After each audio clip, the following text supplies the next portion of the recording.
Durante muito tempo, o povo da França quis que os seus monarcas tomassem no... E em 1686, a praga pegou em Luís XIV.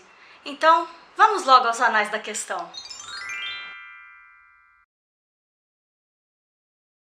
Graças a esse probleminha, Luís XIV revolucionou a medicina e a elevou a patamares nunca antes vistos. No início de 1686, aos 48 anos, Luís XIV passou a se queixar de um desconforto na região do períneo. Ele tentou embromar todo mundo e falar que o desconforto dele era na coxa, mas logo descobriram que o problema era no ânus. O solzinho do Rei Sol, então...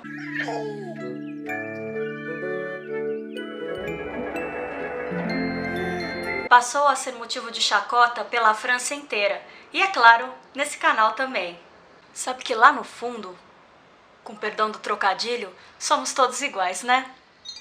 Seus médicos receitaram diversos medicamentos em forma de compressa com as mais diversas composições, mas nada parecia aliviar o desconforto do rei. Eles também recorreram a uma cauterização sem sucesso. A utilização de um unguento corrosivo também foi cogitada, mas por ser um tratamento muito longo e muito doloroso, desistiram da ideia. As piadinhas cessaram quando o desconforto do rei se tornou tão intenso que as pessoas começaram a acreditar que ele estava morrendo. Mas um consultor de Paris conseguiu convencer o rei de que o melhor caminho para ele se livrar daquele problema era a cirurgia. Apesar de um método eficaz, como eu falei naquele vídeo sobre o Henrique VIII, cirurgia era algo muito arriscado na época. O cirurgião do rei, Charles-François Félix de Tassy, foi aos anais da questão e passou a ler tudo sobre fístulas anais. Ele nunca havia feito uma cirurgia como aquela, e caso o rei viesse a falecer durante o procedimento, ele seria considerado um regicida, ou seja, o homem que matou o rei. E nós sabemos que a França não tratava nada bem os regicidas, certo? Então,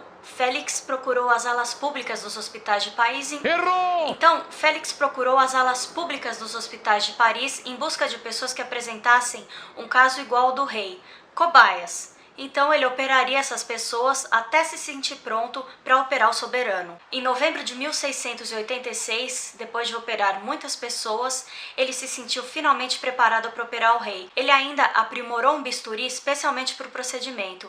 Esse bisturi ficou conhecido como bisturi à la royale. Às 7 da manhã do dia 18 de novembro de 1686, nos aposentos reais, sem anestesia, na presença do cirurgião, do seu secretário de guerra, Marquês de Louvois, sua amante, Madame de Maintenon, Père Lachaise, cujo nome foi dado para um dos cemitérios mais famosos de Paris e acredito que do mundo, 3 médicos, um aluno do cirurgião e 4 boticários, com a incumbência de segurar as perninhas do rei durante o procedimento, foi executada brilhantemente a cirurgia, finalmente removendo a calosidade que tanto afligiu o rei. O anúncio de que a cirurgia havia sido um sucesso foi dado. O rei estava salvo. A cirurgia gerou uma grande repercussão em toda a sociedade francesa, inspirando uma geração inteira de jovens cirurgiões. E esse episódio também acabou contribuindo para, pasmem, o hino nacional da Inglaterra, God Save the Queen, esse aqui. Não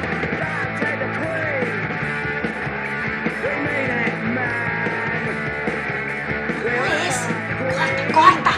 Esse aqui.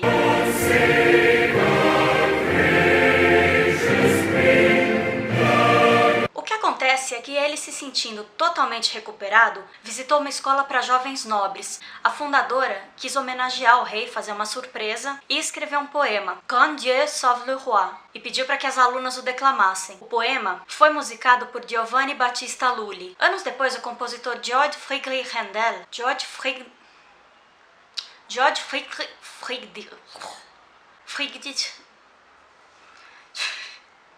Friedrich Handel copiou o texto e a música com a devida autorização e ele acabou sendo traduzido para o inglês pelo músico Henry Carey e apresentado ao rei George I. Nasceu o hino God Save the Queen ou King, dependendo de quem assumisse o trono.